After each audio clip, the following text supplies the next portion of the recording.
à tous, bonne année 2024. Donc, rassurez-vous, hein, c'est des jus de pommes malheureusement. Mais bonne année quand même. J'en bois un petit coup. Donc, on va passer au deuxième épisode de Robespierre. Hein, il y en aura 3. Le troisième, c'est pour le roman de Laurent Dingly. Donc, on est toujours dans le livre d'histoire de Laurent Dingly. Hein, le thème, cette fois-ci, c'est donc de voir le livre d'un historien et également son livre de roman, son roman historique. Voilà. Donc, la dernière fois, j'avais oublié de vous lire la page, la jaquette, quoi.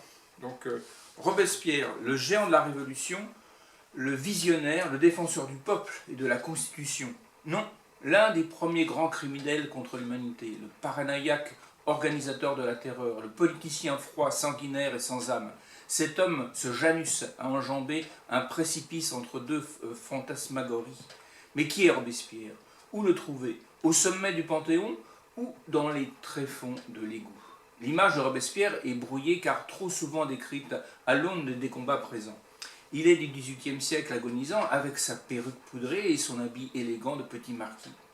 Son mélange inimitable d'archaïsme et de modernité. Puis, cette biographie nous emporte d'Arras jusqu'aux États généraux, puis de la Convention à l'échafaud. On ne se lasse pas de faire ce voyage dans les convulsions de Paris, sous les cris de l'émeute, au milieu des violences inouïes, des fêtes, des discours, des rêveries patriotiques, dans ce monde écartelé entre le génie des droits de l'homme et les charniers de Vendée. La passion n'est pas seulement dans la truculence des événements, dans la grande fresque historique. La réflexion déborde du cadre de la biographie pour explorer ces mouvements de fond. Les mutations sociales, les réactions de l'homme face au bouleversement de la modernité. L'idée religieuse, le désarroi collectif devant la mort. C'est aussi par ce biais qu'il faut repenser Robespierre.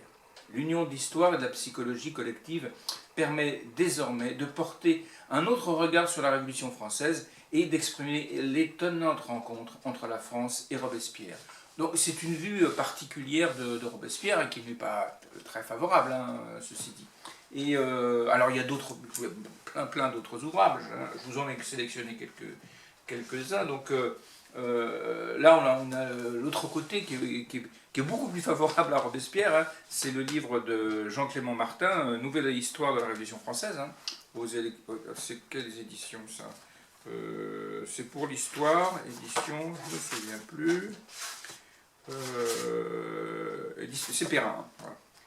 Voilà, Jean-Clément Martin, hein, grand universitaire, donc plutôt assez favorable à l'histoire positive de Robespierre. Ensuite, je vous ai trouvé aussi Mona Ozouf. Alors, c'est pas ciblé strictement sur Robespierre, hein, mais c'est l'histoire de la Révolution de manière générale. Hein. C'est écrit de manière très talentueuse, hein, c'est une grande universitaire. Voilà. Alors je ne sais plus quelle édition c'est, soit de Perrin également, je pense. Hein. Édition, Gallimard. C'est Gallimard. Bon, voilà, c'est les éditions Gallimard. De Révolution en République, les chemins de la France. Hein, voilà. Ensuite, donc je vais vous lire des passages. On s'était arrêté donc au massacre de septembre. Alors, justement, dans les massacres de septembre, qui est responsable, hein, donc page 273, qui est responsable des massacres de septembre? Alors, c'est toute l'évolution de belles idées qui débouchent sur de la tyrannie, en réalité. Hein. Donc, ça a des répercussions longues, hein, sur plusieurs manières de gouverner. Notamment, on pense aux bolcheviks. Hein. D'ailleurs, eux-mêmes se référaient énormément à la Révolution. Et pour eux, Robespierre était vraiment une icône. Donc, de leur propre aveu, une belle idée peut aller vers la tyrannie, quoi. Voilà. Donc, c'est réfléchir sur ce cheminement, hein, en quelque sorte. Page 273. 273. Alors, les massacres de septembre 1792, on était là. La responsabilité est bien entendu collective. S'il joue un rôle de premier plan, Robespierre est loin d'être le seul à exacerber les haines. Danton, ministre de la Justice, Roland, ministre de l'Intérieur, Marat, Fréron, Carat, Condorcet, Gorsat, Montagnard et Girondin, tous ont réclamé le châtiment des traîtres, crié au complot des prisons, appelé au meurtre, dénoncer les lenteurs de la justice, justifier le massacre. La Commune est omniprésente lors de ces tristes journées et sa responsabilité ne fait plus de doute aujourd'hui. Seul le maire de Paris, Pétion, et quelques-uns de ses collègues tentent d'arrêter le bras des tueurs de la force en vain. Le procureur de la Commune, Manuel, fait quant à lui quelques timides tentatives à l'abbaye avec une délégation du Conseil général. Le 3 au matin, pâle comme un linge et le regard fuyant, il balbutie quelques mots aux femmes détenues qui s'attendent à être massacrées. Certains disent même l'avoir vu pleurer. Il faut dire qu'à côté de Collot d'Herbois ou de Billaud-Varenne, Pétion et Manuel semblent être de grands sentimentaux. Pour Prudhomme, rédacteur des Révolutions de Paris, comme pour Robespierre, le massacre sont une victoire de l'humanité. L'incorruptible s'offusque même qu'on ait pu songer un seul instant à rétablir l'ordre de manière légale. La loi martiale le 2 septembre, la loi martiale à l'approche de l'ennemi, la loi martiale après le 10 août. Que pouvaient les magistrats contre la volonté déterminée d'un peuple indigné? Dans son discours, Robespierre, qui demeure toujours au niveau des principes, remplace pudiquement la description des massacres par 3 points de suspension. Le sang, la peur, l'horreur, la réalité en somme n'existent même pas. Ils sont dilués dans les vapeurs éthérées des principes, ou plutôt transfigurés par les valeurs sublimes et intangibles de l'idéal. Alors qu'il fait mine de s'apitoyer sur les morts réels, Robespierre préfère garder son chagrin pour les légions de défunts imaginaires qui peuplent son esprit et ondoient dans l'univers ouaté de ses déclamations. On assure qu'un citoyen a péri, déclare-t-il très sérieusement. Citoyens, pleurez cette méprise cruelle, pleurez même les victimes coupables, réservez à la vengeance des lois qui ont tombé sous le glaive de la justice populaire. Mais que votre douleur ait un terme. Gardons quelques larmes pour des calamités plus touchantes. Pleurez 100 000 patriotes immolés par la tyrannie. Pleurez nos citoyens expirant sur leurs toits embrasés. Et les fils de nos citoyens massacrés au berceau dans les bras de leur mère. Déplorer le massacre revient, selon Robespierre, à faire le jeu des ennemis de la Révolution. N'avez-vous pas cru entendre un manifeste de Brunswick ou de Condé? Calomniateur éternel, voulez-vous venger le despotisme?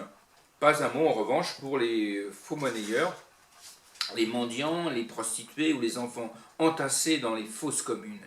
Ils sont les non-morts de ce non-événement. Leur présence, en la circonstance, n'était pas conforme à l'idéal de Robespierre. Ils ne peuvent exister dans la réalité. L'habituel mécanisme de projection fait encore dire à l'incorruptible « Amour de l'humanité vraiment admirable » qui tente à enhardir nos ennemis, à cimenter la misère et la servitude des peuples, et qui cache le désir barbare de se baigner dans le sang des patriotes. Des mots, encore des mots, toujours des mots. Les cadavres, les vrais, sont noyés, dissimulés, étouffés, sous une montagne d'abstraction. Voilà, alors on a terminé la responsabilité. Ensuite, la Convention nationale, page 275. C'est dans cette atmosphère très particulière que se déroulent les élections de la Convention nationale. Il est très tentant, suivant ses conceptions personnelles, de minimiser ou de surévaluer l'incidence des massacres sur l'organisation de la nouvelle Assemblée nationale. La peur a certainement joué un rôle non négligeable dans la formation du paysage politique. On ne saurait toutefois limiter cette étape de la Révolution, dont les origines sont complexes, à une simple conséquence de la terreur des mois d'août et septembre 92. On sait par ailleurs que l'élément apparemment modéré, bientôt appelé la plaine ou le marais, domine au sein de la Convention. Toutefois, le gouvernement et la jeune République, proclamée officielle le 21 septembre, manifestent dès l'origine un caractère non libéral. Le 27 août, une séance de la section de la place Vendôme, présidée par Robespierre, organise le mode des élections à la Convention. Conformément au projet de l'incorruptible, il est décidé que les électeurs voteront à haute voix et en présence du public. C'est très démocratique.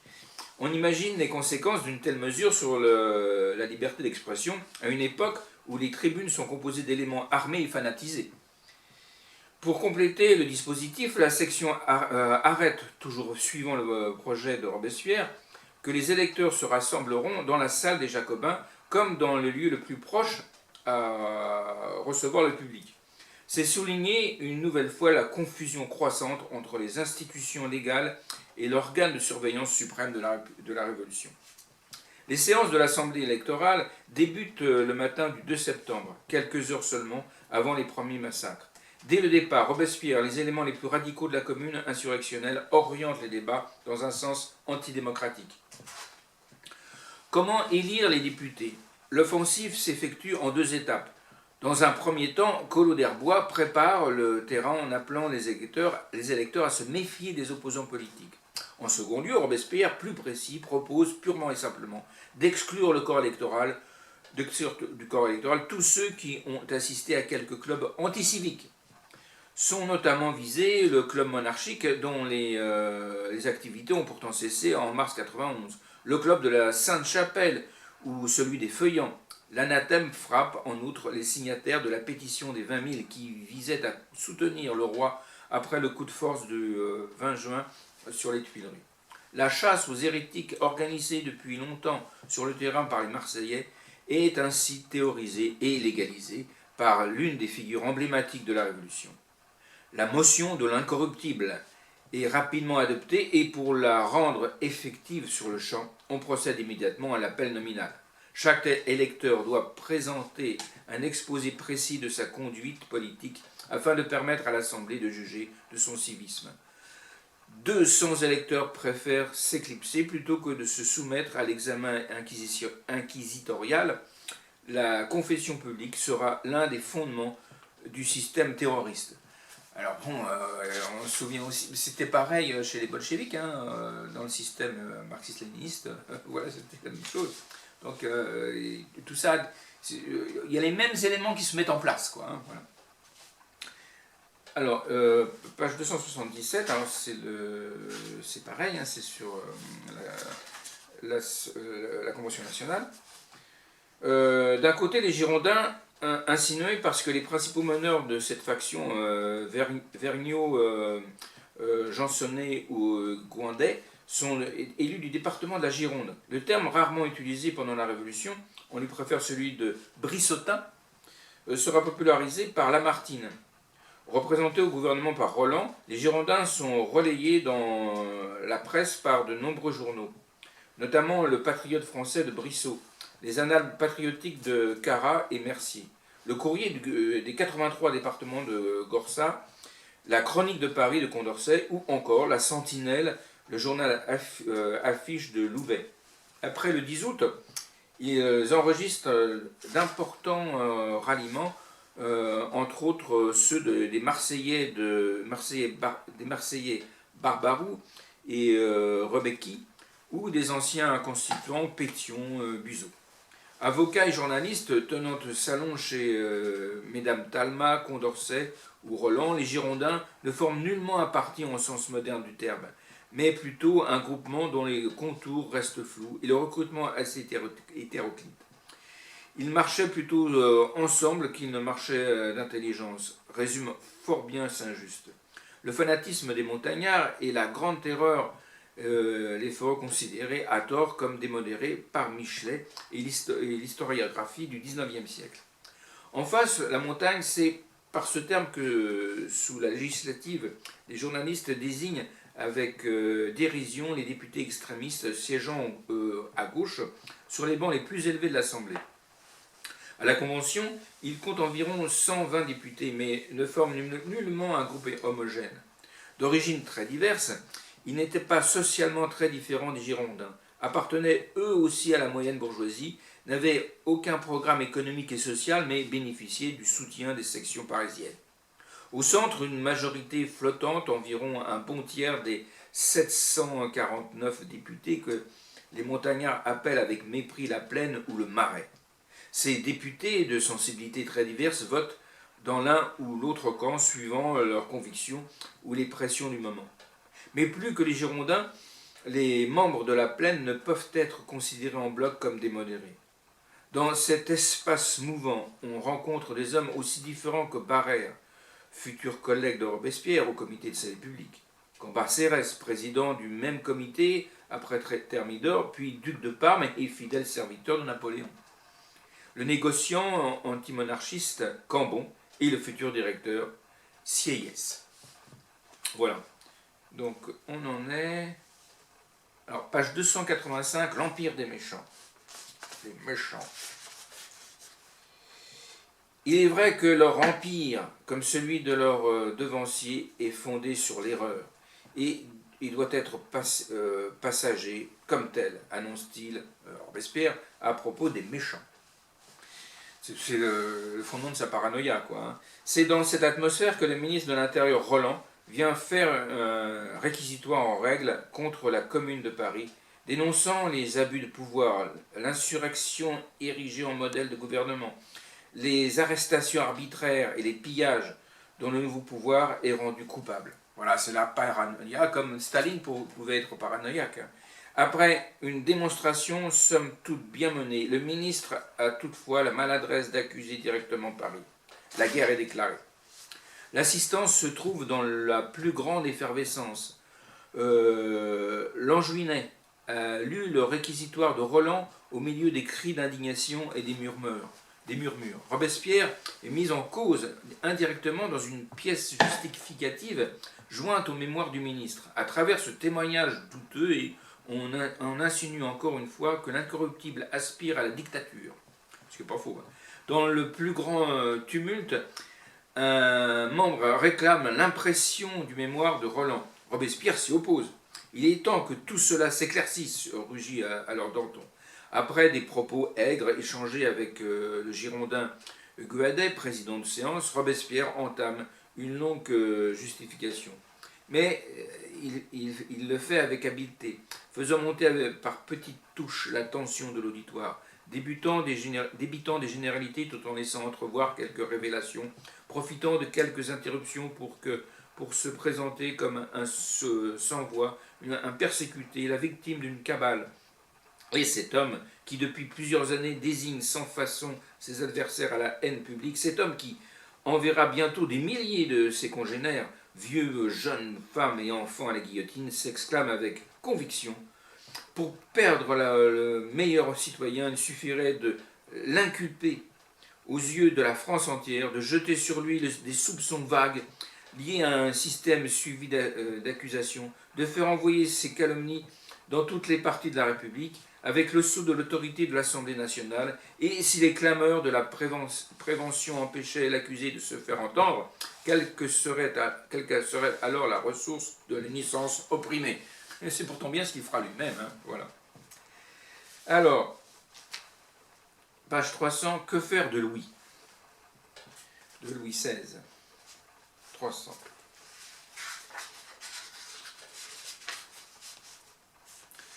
L'offensive pour la condamnation du roi se poursuit ainsi. Les députés montagnards martelant le même message, quelle que soit la question abordée par la Convention.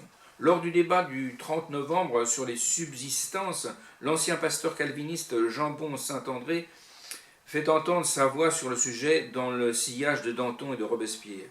Que parle-t-on de procès? Il n'y a pas à en faire. Il n'y a même plus de jugement à porter. Le peuple l'a prononcé le 10 août. Applaudissements des tribunes. Il ne reste plus qu'à faire subir à Louis le traître la peine qu'il a méritée. Nouveaux applaudissements. Citoyens, si Louis XVI est innocent, vous êtes tous des rebelles. Applaudissements. Le 3 décembre, Robespierre prononce un discours vif, bien construit, et particulièrement adroit, dans lequel il reprend l'idée force de Saint-Just et de Saint-André. Mais il se montre bien plus tactique et pédagogue que ses prédécesseurs. Ce que sa démonstration perd peut-être en puissance, du moins dans la forme, elle le gagne en profondeur, en finesse rhétorique, en pouvoir de conviction. Robespierre est au fait de son art oratoire. Il n'y a point ici de procès à faire, affirme-t-il. Louis n'est point accusé. Vous n'êtes point des juges. Vous ne pouvez être que des hommes d'État et des représentants de la nation. Vous n'avez point une sentence à rendre ou contre un homme, mais une mesure de salut public à prendre, un acte de providence nationale à exercer. Applaudissements.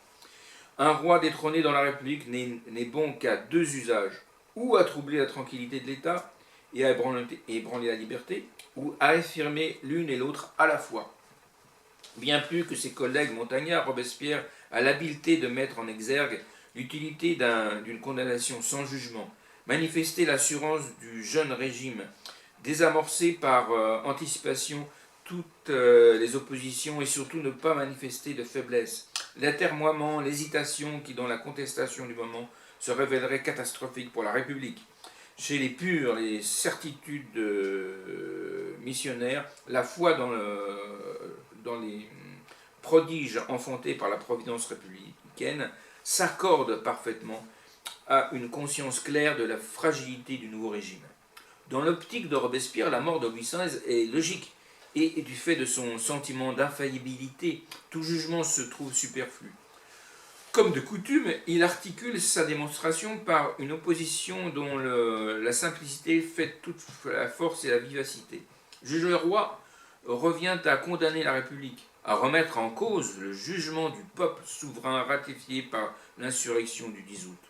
Par son alternative simple, manichéenne, fondée cependant sur une logique indéniable, Robespierre ouvrait une nouvelle voie au processus de culpabilisation collective. Sans être le seul, il fut celui qui alla le plus loin dans ce sens. Le procès du tyran, c'est l'insurrection. Son jugement, c'est la chute de sa puissance. Sa peine, c'est celle qu'exige la liberté du peuple.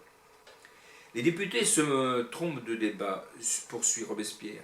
Il ne s'agit pas ici de juger un fonctionnaire public, mais de détruire la forme d'un gouvernement. La situation étant neuve, exceptionnelle, sans référence au passé, il est donc vain d'évoquer la possibilité d'un procès.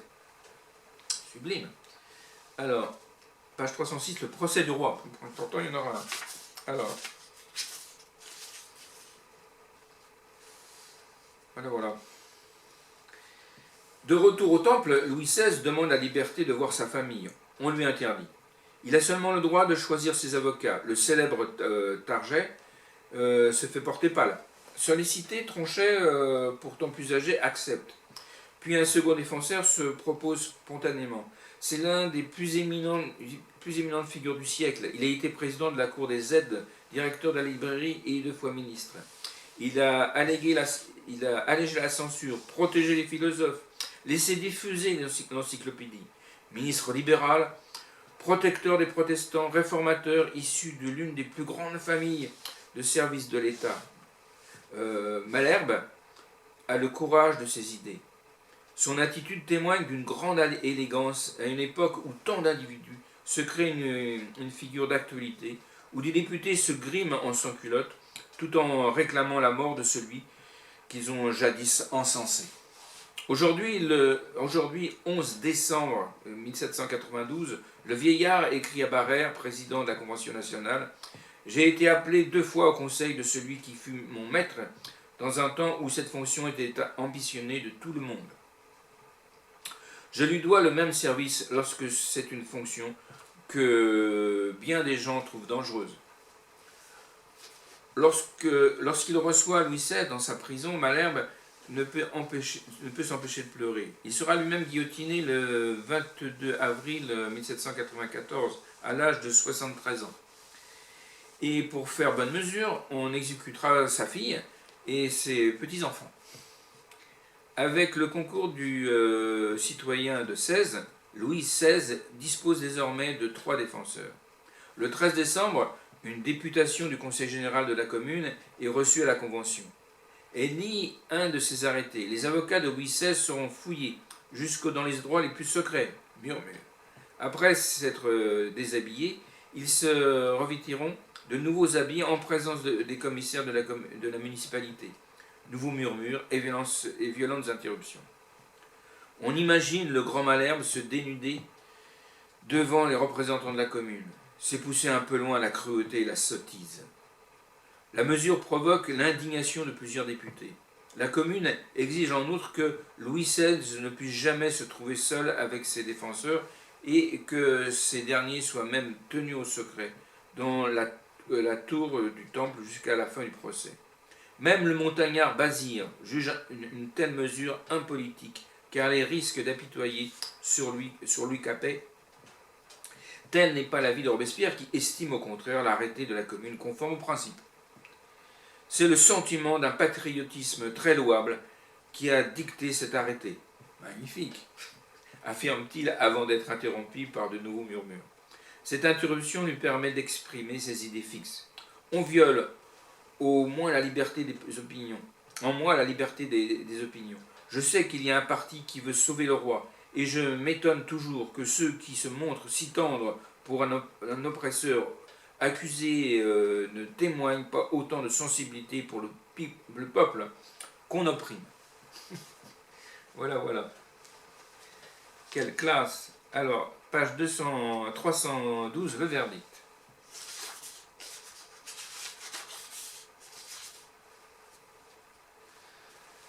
À partir du 15 janvier 1993, les députés de la Convention répondent aux 3 questions suivantes. Louis est-il coupable de conspiration contre la liberté de la nation et d'attentat contre la sûreté générale de l'État? Deuxièmement, le jugement de la Convention nationale contre Louis Capet serait-il soumis à la ratification du peuple réuni dans ses assemblées primaires? Troisièmement, quelle peine sera infligée à Louis? Sans surprise, Robespierre répond oui à la première question, non à la seconde et la mort pour la troisième. Les Jacobins ont obtenu le vote par appel nominal. Le choix de quelques députés est donc public. De chaque député est donc public.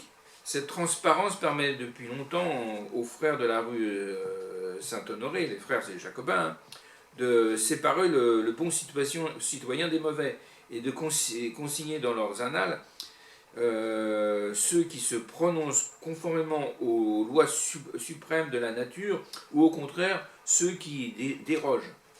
En ce mois de janvier 1993, il est périlleux d'afficher son modérandisme alors que dans les tribunes, des sans-culottes bravaches dressent les poings.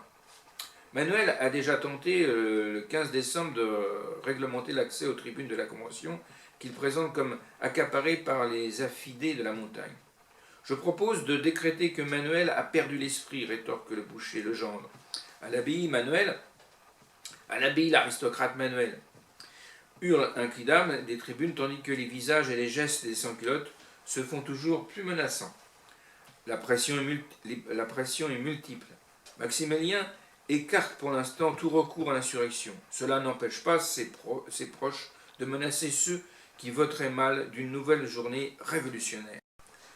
Après le 20 juin, le 10 août et le 3 septembre, une nouvelle annonce, clairement effectuée par Lepelletier de Saint-Fargeau, peut avoir quelques vraisemblances. Dans le camp adverse, plusieurs députés sont achetés pour se montrer cléments. Jusqu'à quel point tous ces facteurs influencent-ils sur la décision finale?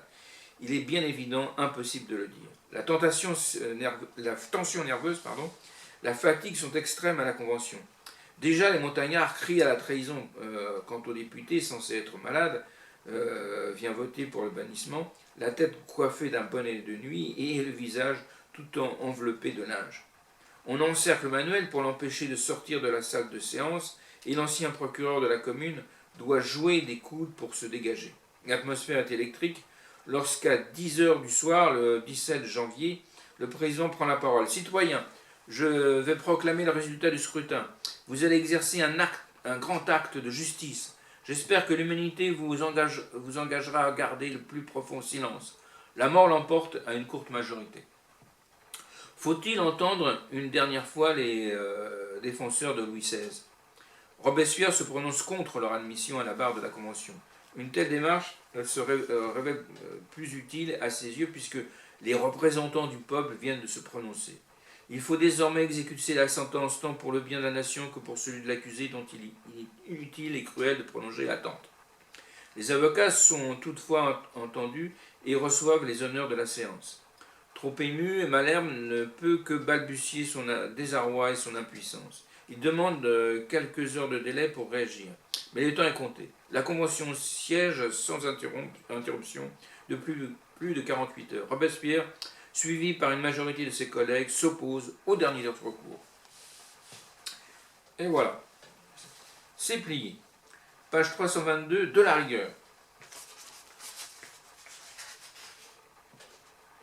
Le 5 mars, la Convention se penche sur le cas des enfants d'immigrés qui rentrent en France. Faut-il les condamner à mort, comme le prévoit le texte? Doit-on établir une distinction entre les garçons et les filles? Enfin, à partir de quel âge appliquer la rigueur de la loi? La discussion est engagée à partir d'un cas concret représenté par le Girondin et ancien pasteur La Source. Une fillette est sortie du royaume avec ses parents en 1790. Interrogée par les autorités révolutionnaires à son retour en France, elle a révélé avec candeur que son père et son frère se sont enrôlés dans l'armée de Condé. Qu'étant à peine guéri d'une longue maladie, ses parents et lui ont ordonné de rentrer à Paris, lui ont ordonné de rentrer à Paris, où sa tante devait la loger. Âgée de 13 ans, lors de son départ, elle en a maintenant 16. D'après la loi, seuls les enfants de moins de 14 ans peuvent échapper à la peine capitale à leur retour en France. La jeune fille doit donc être exécutée. La Source, un roux jacobin régicide, ça veut dire qu'il a voté la mort du roi, se laisse attendrir et demande d'aménager la législation sur les émigrés. La loi ne peut subsister, elle est injuste. La sévérité est inutile, barbare et dangereuse pour la liberté. L'orateur évoque un principe qui a jadis occupé Robespierre et dont l'ancien coureur de palme académique, Robespierre, aurait pu se souvenir à l'occasion d'un cas si concret et si dramatique, l'individualité des peines. Il révoltait tout le monde et cet odieux préjugé qui faisait rejaillir sur l'enfant la honte du supplice infligé au père rappelle La Source. Ne l'avez-vous donc détruit que pour renchérir sur lui? Frapper les immigrés, je ne les défends point comme vous, comme la patrie indignée. Je les abhorre. Mais respectez l'enfance. Elle est sacrée comme la vertu. La Source propose d'élever la limite d'âge fixée à la loi à 18 ans pour les garçons, à condition qu'ils n'aient pas porté les armes contre la patrie, et 21 ans pour les filles, à la charge de rentrer en France dans les 3 mois. Maximilien, qui prône au contraire un durcissement de la loi, n'apprécie nullement le modérandisme de La Source. Qu'on suspende l'exécution de cette jeune fille, soit, mais il est dangereux d'affadir les principes. Une exception en amènerait une autre. Il ne resterait rien de la rigueur nécessaire à la lutte contre les tyrans.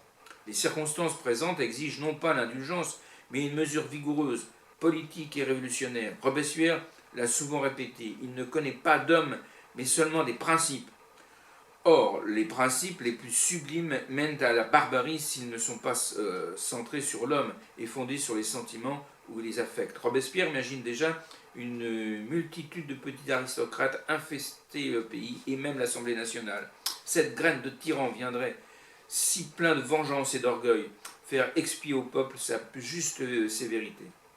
Reprenant son couplet favori, il remarque « Ceux qui, toujours sensibles et qui ne savent s'attendrir que sur des aristocrates et pour des rois, ce n'est pas le cas de La Source, qui ne sentent rien pour le malheur dont le système fait toujours de perpétuer la misère publique par une scélérate indulgence pour les ennemis de la liberté, ceux-là ont bien mauvaise grâce à figurer lorsqu'on parle d'humanité. » Maximilien refuse d'adoucir la loi pour les enfants de plus de 14 ans.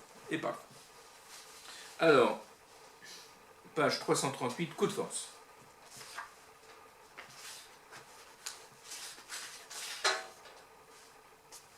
Le détail appartient donc au lieutenant de Robespierre pour tout professionnel de l'agitation.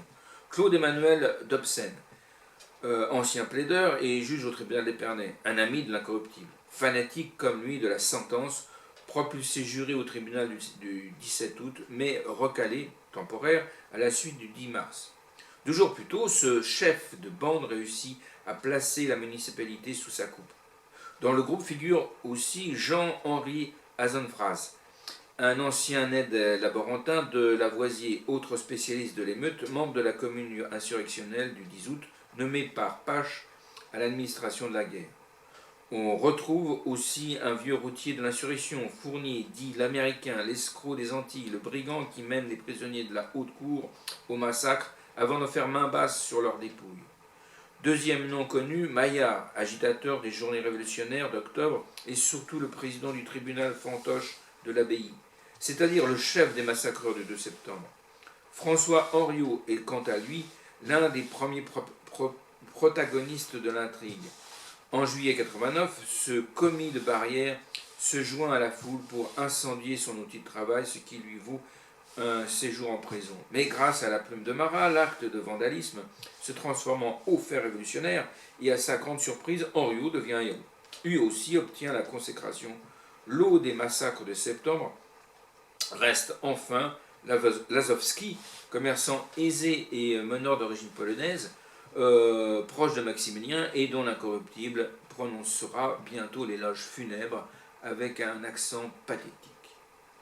Le 31 mai, dès 6 h du matin, Dobsen s'assure du conseil général de la commune, tandis que Varlet s'occupe de mettre au pas le département et qu'Henriot, grand commandeur de la force armée, aussitôt le nouveau gouvernement fait battre le général, sonner les tocsins et fermer les barrières. Les administrateurs des postes sont mis en état d'arrestation, les lettres interceptées et les suspects désarmés au profit des sans-culottes. On exécute aussi, en tour de main, le programme de Robespierre. À l'Assemblée, ce dernier entame un de ses longs réquisitoires contre les scélérats, lorsque Vergniaud commet l'ultime maladresse de l'interrompre. Concluez donc, violent murmure, risque le Girondin. Sautant sur l'occasion, Robespierre rétorque. Oui, je vais conclure. Et contre vous? Eh bien, ma mission, c'est le décret d'accusation contre tous les complices de Dumouriez. Le conventionnel cède au fait accompli. La convention, cède au fait accompli. Elle entérine le coup de force. Les lieutenants de Robespierre, mais refusent de cautionner l'arrestation des 22 Girondins. Vous n'avez qu'une demi-victoire. Tous ces bougres d'intrigants vivent encore, lance Hébert le soir même. Il reste en effet à parfaire quelques détails avant l'attaque finale. Le 2 juin, la Convention est encore dans une effervescence extrême. Le scénario des jours précédents se renouvelle presque à l'identique, du moins au début. Des troupes sont positionnées autour de la Convention nationale. Des énergumènes s'incrustent dans les couloirs et jusque dans les bancs des députés. Mais cette fois, le pouvoir insurrectionnel n'a placé que des hommes sûrs aux abords du château, tandis que la garde nationale est reléguée au-delà du pont tournant. Sur les conseils de leurs proches, la plupart des Girondins incriminés ont prudemment évité de se rendre à la Convention. Et ceux qui s'y trouvent n'osent plus broncher. Vergniaud réussit à quitter discrètement la salle, tandis que Dussault, Lantenas, Inard et Fauché acceptent de se démettre. Héroïsme ou innocence, seul le fier Laujuinet, qui n'est pas girondin, refuse de plier devant la force. On lui coursus, poursuit Sten, il est assailli à la tribune. Le boucher Legendre, faisant de ses deux bras le geste du Merlin, lui crie « Descends ou je t'assomme ». Un groupe de montagnards s'élance pour aider Legendre. On porte à Lonjuinet un pistolet à la gorge. Il a beau persévérer, se cramponner à la tribune, autour de lui, dans son parti, les volontés défaillent. Voilà donc un coup d'État, il y en a eu avant celui de Bonaparte, entre nous. Voilà. Alors, page 261, l'indulgence est criminelle. Page 261.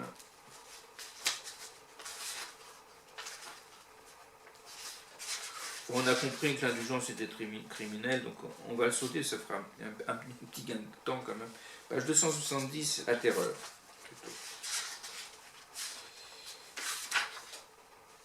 Membre influent du comité de salut public, président de la Convention et leader des Jacobins, Robespierre est en mesure de donner une impulsion déterminante de l'instauration de la terreur. C'est le 25 août aux Jacobins qu'il détaille ses idées sur le sujet. Maximilien considère que le tribunal révolutionnaire s'est entortillé de chicanes pour juger les crimes dont le germe devait être étouffé en 24 heures. Et il remarque encore, il faut donc un tribunal établi pour faire marcher la révolution, que ne fasse pas rétrograder par sa lenteur criminelle. Il faut qu'il soit actif autant que le crime. Il faut que ce tribunal soit composé de 10 personnes qui s'occupent seulement à rechercher le délit et appliquer la peine. Il est inutile d'accumuler des jurés et des juges. Il prêche enfin une réorganisation du comité de surveillance générale et une meilleure coordination de cet organe avec le comité de salut public. Enfin, la création de comités révolutionnaires spécialisés dans la recherche des délits complète le dispositif. La terreur d'État prend une physionomie presque définitive. Voilà. Ensuite, page 381, Lyon. À Lyon aussi, ça a été quelque chose. Présentant Couthon, Dubois, Crancé ou Claude Javogne comme des partisans de la modération ainsi que le fait l'historien Jean Étévenot, procède surtout, selon nous, d'une erreur d'interprétation psychologique.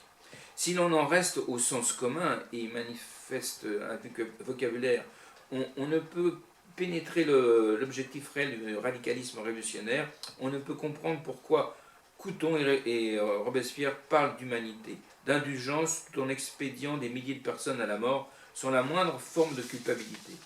Quand Legendre, Couthon, Javogne ou Robespierre lui-même affirment vouloir épargner des innocents, il faut bien se demander ce que désigne ce terme dans leur vocabulaire. Pendant les massacres de septembre, on s'en souvient, Maximilien avait affirmé qu'il y avait peut-être eu un seul innocent parmi les victimes.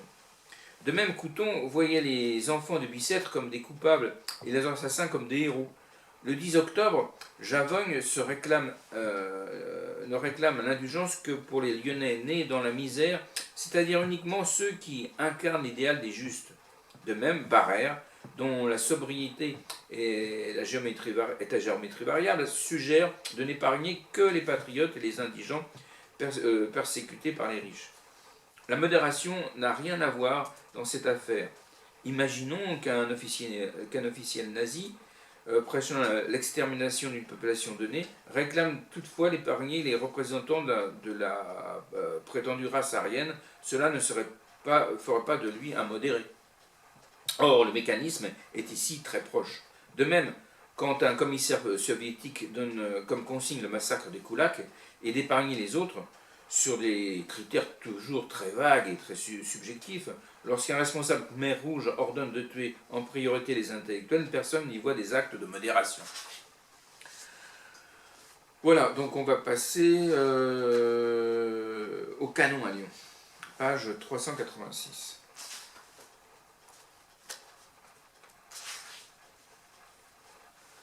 Alors, enfermé au reclus, de Landine a raconté les exécutions de masse sur la plaine des Brutaux, une indicible boucherie. 2 fossés parallèles avaient été creusés pour recevoir les corps des morts et des mourants. Une haie de soldats bordait chaque ligne en dehors des fossés et menaçait l'œil du sabre et du fusil. Là furent placés des condamnés garrottés 2 à 2 à la suite les uns des autres. Derrière eux étaient les canons, à leur côté le lieu de leur repos, la tombe ouverte pour les recevoir. Plus loin, les farouches exécuteurs qui allaient et les y précipiter. Les jeunes gens commencent à entonner un chant patriotique. À peine commençait-il à le répéter une seconde fois que l'horrible décharge vint l'interrompre. Celle-ci n'eut pas tout le succès qu'on s'en était promis. Elle ne tuait pas le tiers des malheureux qui l'essuyèrent, mais presque tous en sentirent les cruelles atteintes, et furent blessés.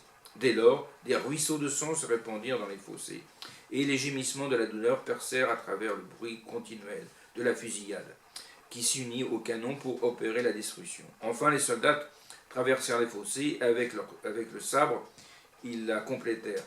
Ces soldats, peu expérimentés à manier les armes, et la plupart égorgeant pour la première fois, restèrent plus de 2 heures à consommer le massacre. Voilà, ça évoque bien la Shoah par balle, par exemple. Hein. Dans toute sa cruauté, c'est un peu pareil. C'était un peu pareil à Lyon. Voilà, ensuite, page 394, extermination.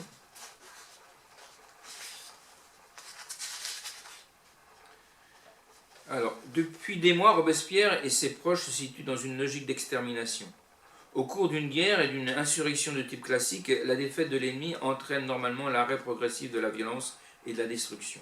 Dans le cas de la Vendée, et oui, il faut parler de la Vendée, au contraire, l'anéantissement de l'armée royale marque le début d'une politique d'extermination de grande échelle, avec des actes de barbarie inouïs.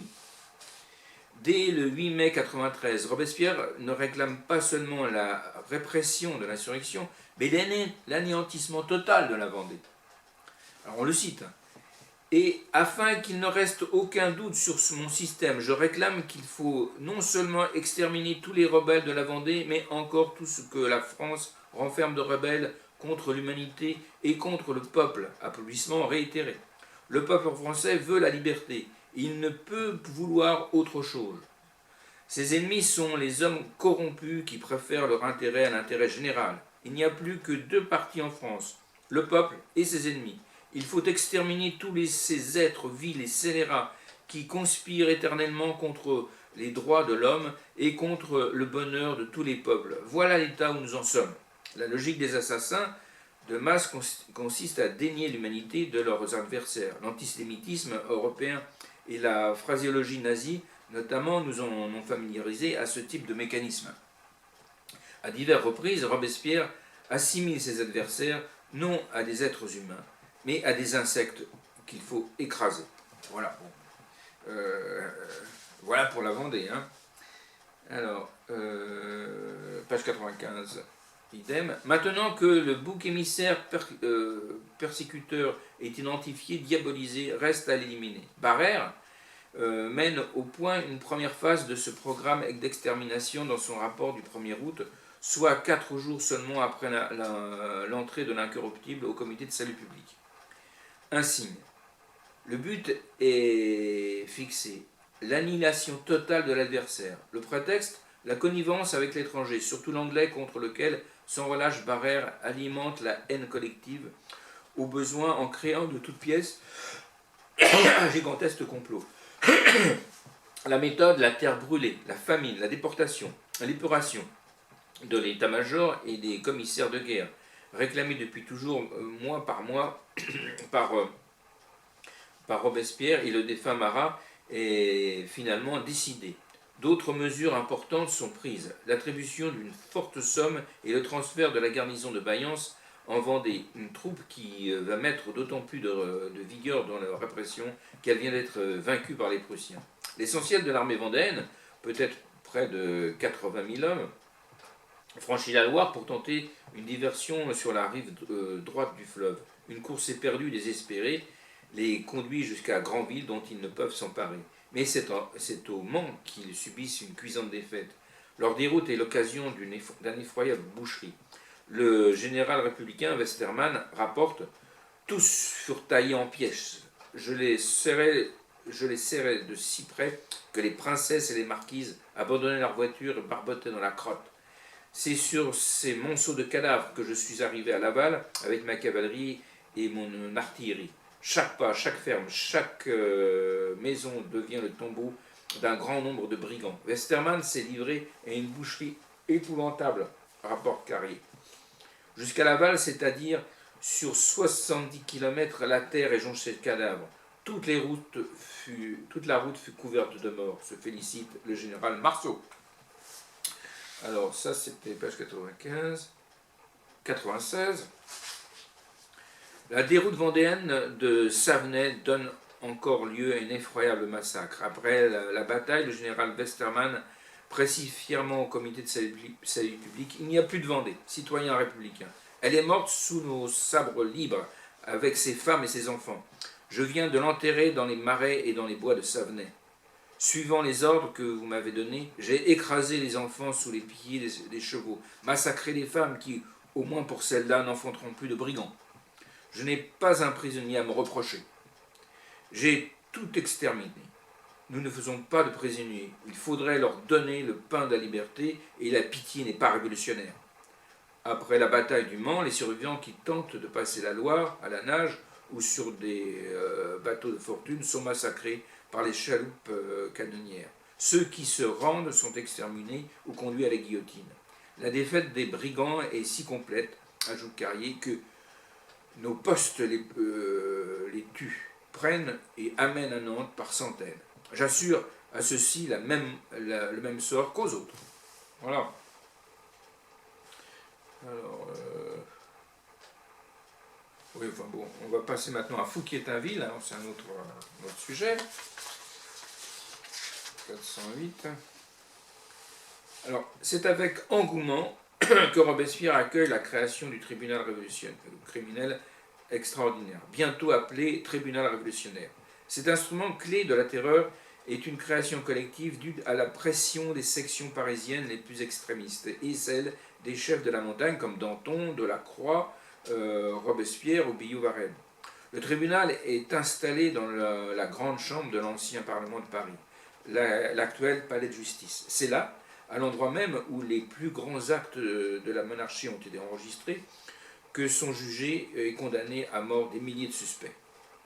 Le lieu, l'un des plus beaux de la Capitale, ravagé par le vandalisme révolutionnaire, est méconnaissable. Il faut plusieurs jours, écrit Jean-François Fayard, pour détruire, marteler, arracher les ornements de cette superbe enceinte. Le roi de pierre, effigie de Louis XV, les lampes dorées à leur fin, le magnifique plafond de bois sculpté, tout est détruit. L'heure est au dépouillement de l'égalité et au minimalisme de la vertu. Il n'y a pas de vertu.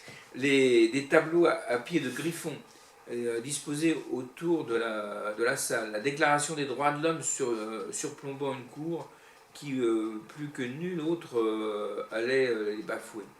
Les bustes de Brutus, fondateur de la République romaine, et du martyr, le Pelletier, complètent ce décor révolutionnaire. De vastes gradins sont aménagés pour le public friand de châtiments et de spectacles. Enfin, une grande palissade s'élevant à la hauteur de poitrine est censée contenir la foule des curieux. En raison de cette précaution et de la cohue permanente du tribunal, l'auditoire voit mal les accusés et c'est pour cette raison que le public exige que la veuve Capet se tienne debout. L'ancien Parlement de Paris est devenu un véritable bouge où se rencontrent chaque jour tire-laine, soldats écrivains à gages, vendeurs de comestibles prostituées, gens de mauvaise mine. On laisse les chiens uriner ou déféquer un peu partout. Il est fréquent de voir des troufions couchés sur une catin. Un agent de police rapporte même que les restes des exultations physiques et autres pollutions risquent de corrompre l'air. Dans tous les coins, on ne rougit pas de satisfaire aux besoins presque naturels. La Révolution se charge de trouver quelques comédiens dignes d'un tel décor. Le premier et le plus connu est le triste célèbre Fouquier-Tinville. Antoine Quentin est né en 1745 d'une famille de très riches propriétaires terriens picards. Il est le fils d'un coq de village que l'on dit alors seigneur d'Ouriel, Tinville et Forest. Un gros laboureur, riche mais roturier. 2 ans à œuvrer dans la basse-âge parisienne lui donne le goût des dossiers, de la méticulosité, de l'obstination procédurière. Ce personnage tranquille et bien rangé mène une existence avec la stratégie paisible des bourgeois de son temps. Il achète la charge de son patron en 1774, puis épouse l'année suivante une fille bien dotée, dont il a 6 enfants. La jeune épouse décède peu après la naissance de sa dernière fille, en avril 82. Dès le mois de décembre, Fouquier-Tinville est remarié. C'est alors que sa vie bascule. Ses affaires vont mal, il vend sa charge et commence à errer dans Paris, changeant 7 fois de logement en l'espace de 7 ans, entre les cabarets, notamment la Galiote, à la chaussée de Ménilmontant. La Révolution le sort de la prostration. Son cousin Camille Desmoulins, promis par Danton au secrétariat général de la justice, le fait nommer directeur du jury au tribunal du 17 août. On sait comment Fouquier-Tinville remerciera ses deux protecteurs. Les deux sont guillotinés. Le 10 mars 1993, il est nommé au tribunal révolutionnaire substitut de l'accusateur public Faure, dont il prend la place 3 jours plus tard. Voilà, alors page, donc c'est le même thème, page 410. 410. Voilà. C'est quoi ça? Page 410. Le 3 avril 1993, celui qu'Alphonse Hollard appelle avec raison une brute bureaucratique obtient la charge d'informer avec plein pouvoir. Après Thermidor, il utilisera l'excuse de tous les criminels, l'obéissance aux ordres et aux décrets. Je n'étais qu'un être passif, un rouage et un ressort que faisait mouvoir la loi. Il n'en fera pas moins sacrifié par ses anciens amis et complices. Je demande que Fouquier-Tinville aille cuver dans les enfers le sang qu'il a versé, réclamera Fréron. Qui est magnifique parce que il était vraiment complice celui-là. Alors, le suspect se présente devant le tribunal dès avril 1993. Le premier à être expédié sans recours à l'échafaud est Louis Guyot de Molens, un gentilhomme, poitevin de 42 ans, coupable d'avoir quitté la France et d'y être entré muni de 2 passeports et d'une cocarde blanche.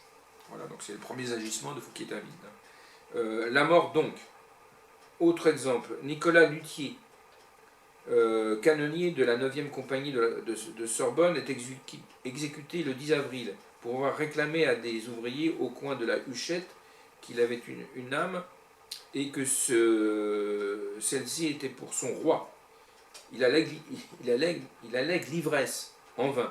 Le 18, c'est le tour de Catherine Claire, domestique de Valenciennes, accusée d'avoir clamé contre la Convention après avoir crié « Vive le roi !»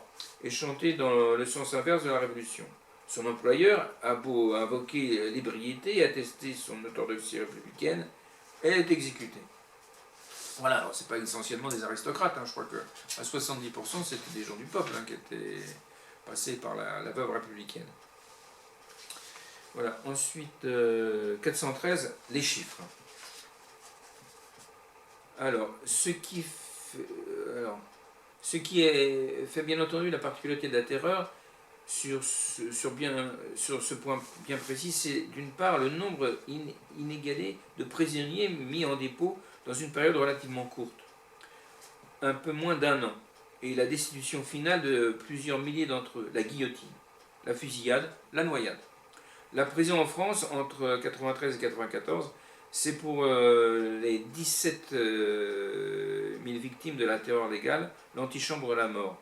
Chiffre auquel il faut ajouter au bas mot 23 000 morts de la terreur extra-légale. Encore ce chiffre est-il sans doute inférieur à la réalité d'après Georges Lefebvre, l'historien. Quelques données permettent de résumer l'ampleur de la répression. Paris compte une dizaine de prisons en 89 et pas moins d'une cinquantaine 4 ans plus tard. Un demi-million de suspects sera emprisonné en vertu de la loi du 17 septembre 1993. Si l'on ajoute la Vendée, le bilan global de la terreur se situe entre 200 000 à 300 000 morts. Enfin, loin de refluer avant Thermidor, la répression augmente pendant les 7 premiers mois de son existence, d'avril à octobre 1993. Parce que c'est les mêmes gens, en fait, après la chute de Robespierre, qui sont là. Ils ont participé aux répressions de la terreur. Ils continuent à guillotiner. Le tribunal révolutionnaire juge en moyenne de 50 accusés par mois. Plus de 300 entre novembre 1993 et début juin 1994. plus de 700 au cours des 7 semaines suivantes. Le pourcentage des exécutions capitales suit la même courbe ascendante. Il passe de 26 à 61% pour atteindre dans la dernière période le taux de 80%. Voilà, donc voilà pour les chiffres. Page 449, les factions. 449. Factions. Dans l'esprit de Robespierre, les deux factions exagérées et indulgentes ont conclu un accord tacite et une alliance objective visant à dissoudre la République. C'est un paranoïaque. Les premiers affirment-ils, veulent faire de la liberté une bacchante, et les seconds une prostituée. Le persécuteur est donc à la fois une furie et une putain. Les bacchantes, prises de transe sous l'influence de Dionysos, pouvaient déchiqueter le corps des hommes. La manifestation des sens est à nouveau présentée comme synonyme de terreur. Or, Hébert et Danton incarnent ces deux facettes complémentaires. 3 griefs principaux conduisent les hébertistes à l'échafaud. Leur attitude sur le plan religieux, leur manque de soumission et leur effervescence sur le plan politique, enfin la contradiction qu'ils font peser sur l'idéal de Robespierre. Alors Robespierre est déiste, contrairement aux marxistes par la suite, bien que les marxistes se réclamaient de Robespierre. Donc, comme Hébert est athée, ça ne va pas. Ces hommes qui parlent de reprendre leur droit à l'insurrection, notamment pour mater les indulgents, constituent une menace imminente et directe contre l'incorruptible et le gouvernement révolutionnaire. Maxime déclare le 18 Nivose aux Jacobins: il est des hommes nouveaux, des patriotes d'hier qui veulent s'accrocher aux piliers de la Révolution et qui veulent monter sur la montagne pour en expulser ceux qui y siègent depuis si longtemps avec tant de succès. Alors, on leur prépare un de ces procès truqués dont Robespierre et ses collaborateurs ont le secret. Tout y est, la connivence avec l'étranger, la conspiration, les prisons, les orgies nocturnes, le masque du patriotisme, la corruption des riches et des étrangers, la volonté d'affamer Paris, les accusateurs qui guillotinent et fusillent à tour de bras, ont même la cocasse indécence de reprocher aux hébertistes de porter une main parricide sur ce qu'il y a de plus sacré, sur les droits de l'homme. Le père Duchesne et ses compagnons d'armes vont les premiers gravir les marches de l'échafaud. Les témoins l'ont remarqué, le journaliste exalté à l'heure suprême la dignité ou le courage de ses compagnons ou de ses prédécesseurs, c'est pas là, Les tièdes et les prudents l'oublient rapidement, les autres comprennent qu'il vaut mieux ne pas lever la tête. On connaît l'histoire, la mort d'Hébert est celle de l'arroseur arrosé.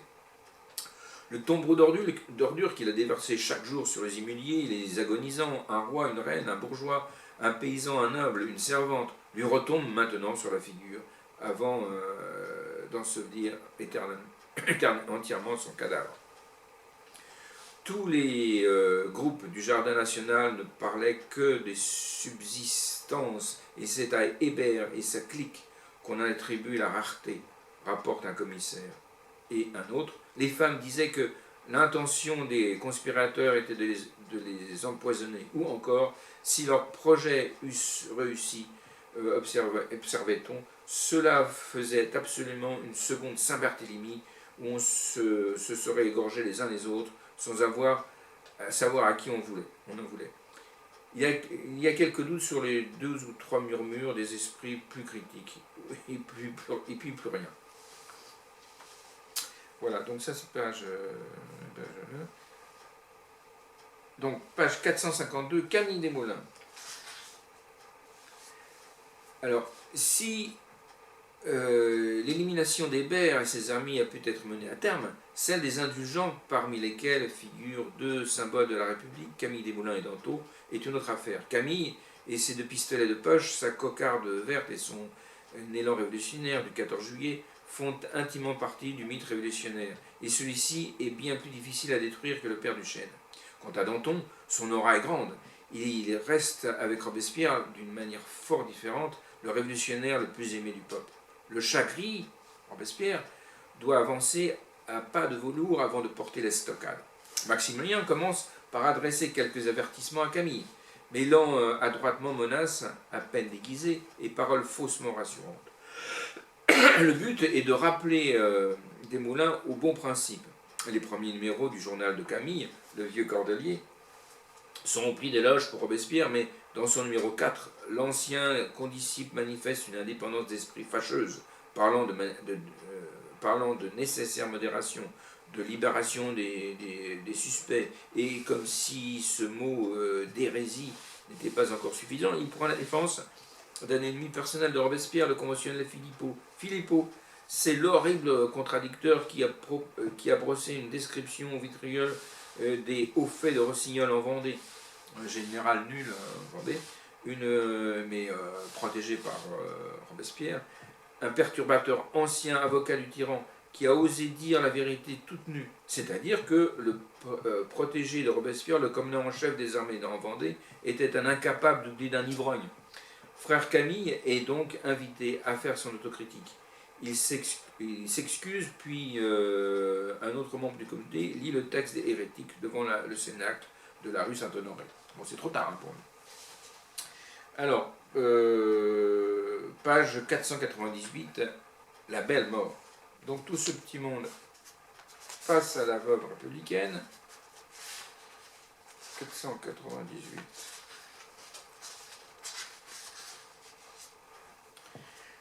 La belle mort. Pour les gentils, la mort ignominieuse. Pour les méchants, la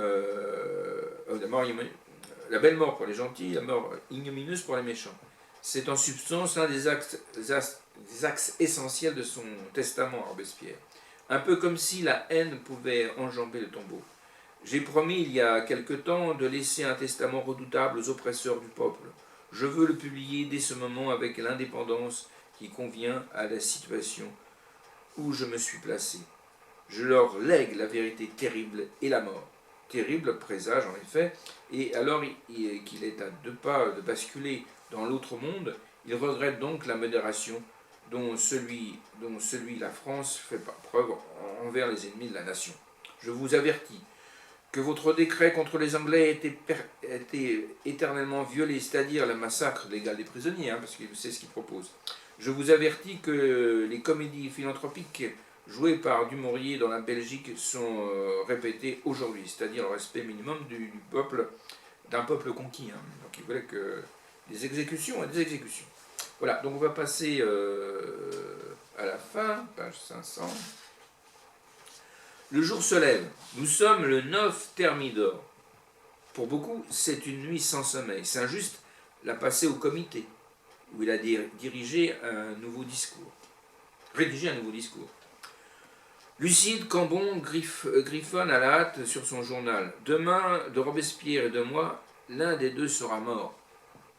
Dehors, les robespierristes de la commune et de la garde nationale mettent les sections sur le pied de guerre. Alors, il est 11h du matin, Robespierre entre bientôt dans l'arène. La figure, encore plus pâle que d'habitude, mais emplie de cette sérénité qui caractérise les adeptes de la belle mort. Ses fidèles sont là, Saint-Just, légèrement anxieux d'affronter l'épreuve finale, et Couthon, cloué dans sa chaise de paralytique, lui aussi empesé dans son idéal, comme dans un bain d'amidon. Aux côtés de Maximilien, il y a aussi son cadet Augustin Bon et Lebas. Mais cette fois, il n'y aura pas de longs discours sur le complot, pas de glorification de l'être suprême, plus d'hyperbole et de rhétorique. La faction a décidé de ne plus laisser passer l'incorruptible, ni d'ailleurs ses amis. Saint-Just monte le premier à la tribune. À peine a-t-il commencé sa harangue qu'il est interrompu par Tallien, l'autre jeune homme de la Convention, l'un des plus grands terroristes de l'an 2. C'était un complice, mais il avait peur pour sa tête. Donc voilà, donc il va attaquer tout ce monde. Le tumulte éclate dans l'assemblée. Billaud-Varenne, lui, réutilise la bonne vieille recette qui a si souvent réussi à Robespierre, mais qui est retournée cette fois contre lui. On veut égorger la Convention nationale. Aussitôt, il désigne un quidam dans les tribunes qui est immédiatement arrêté. Pour le comédien raté, c'est là du grand art. Interrompu par Tallien, Saint-Just n'insiste pas. Il va s'asseoir presque docilement dans un coin et il ne dit plus un mot jusqu'à son arrestation. Lebas tente de prendre la parole. Il est rappelé à l'ordre. On veut écouter Billaud jusqu'au bout. Et celui-ci s'attaque maintenant directement à Robespierre, qu'il traite de tyran. Nouvelle communion de l'Assemblée. Maximilien essaie de répliquer, mais on lui ferme la bouche. On entend des cris « À bas le tyran !» Tallien assène alors le coup de grâce. Robespierre, dit-il, formait chez lui des listes de proscription contre les membres de la Convention. L'armée du nouveau Cromwell s'organise et ses manœuvres se trament contre les patriotes. Lui-même s'est armé d'un poignard pour frapper le tyran. Au cas où la Convention n'eût pas été disposée à lui rendre justice. Bref, il demande le décret d'accusation et la permanence de la séance. L'arrestation de tous les complices du Catalina moderne, Dumas, Henriot, Lavalette, etc. est décidée. Surtout le maire de Paris, l'agent national et le futur commandant de la garde nationale sont considérés comme responsables sur leur tête des troubles qui seraient exécutés contre la Convention. Robespierre se présente de nouveau à la tribune, où il est accueilli par un cri unanime d'indignation, rapporte Charles Duval.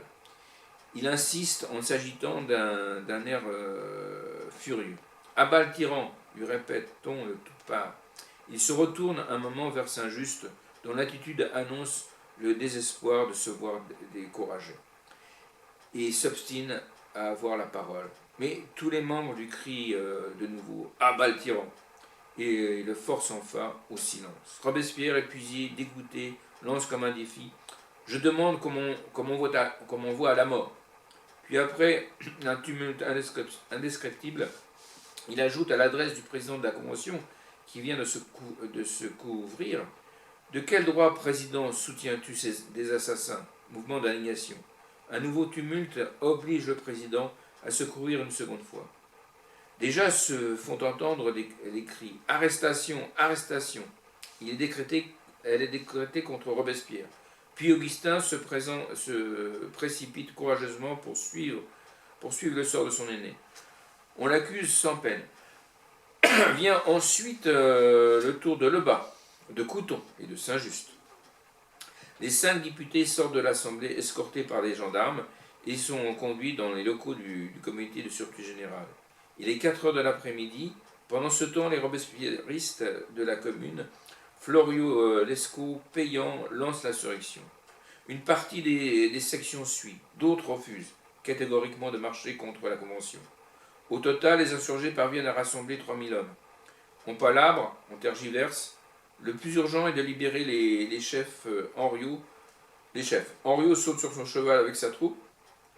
Il parvient aux Tuileries, mais se laisse lui-même appréhender. Coffenhal récidive l'entreprise.